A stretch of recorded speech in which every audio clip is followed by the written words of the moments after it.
Bukod sa family food packs, nagsimula na rin ang Department of Social Welfare and Development sa pamamahagi ng emergency cash transfer sa mga pamilyang apektado ng mga aktibidad ng Bulkang Mayon. Si Helen Balea ng Radyo Pilipinas Albay sa sentro ng balita. Bago pa man mabalot ng makapal na abo mula sa Bulkang Mayon ng ilang bahagi ng Albay, nakapagbigay na ng tulong ang pamahalaan sa mga evacuee dito sa Tent City sa Malilipot, Albay. Kaya naman si Ate Catherine, laking tuwa matapos makatanggap ng cash assistance na 10,230 pesos mula sa Department of Social Welfare and Development o DSWD. Very thankful and very grateful na nagbigay sila ng ganito klaseng ayuda sa amin. Dahil malaking tulong talaga yung may dudulot ng ganitong mga cash assistance or ayuda sa amin ng mga evacuees. Bukod sa tulong pinansyal para sa mga bakwit, hindi rin napuputol ang supply ng pagkain para sa kanila.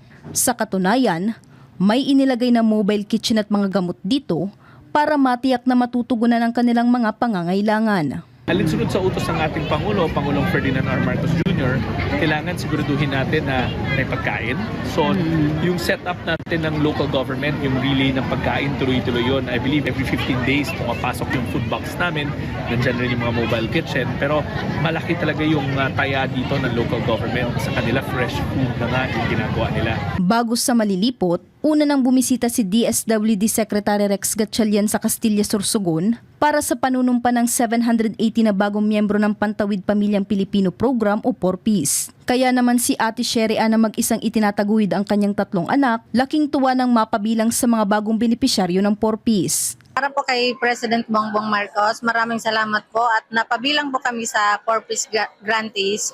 Maraming salamat po at sana po ay mas mapaunlad ang programang ito para marami pa po ang matulungan. Si Ate Jennifer nga na matagal nang umaasa na mapasama sa programa, lubos din ang pasasalamat sa pagkakataong maabot ng tulong ng pamahalaan. Masayang-masaya po ako dahil sa nakalipas na maraming taon na paghihintay, sa wakas ay nakapasok na rin po sa 4Ps.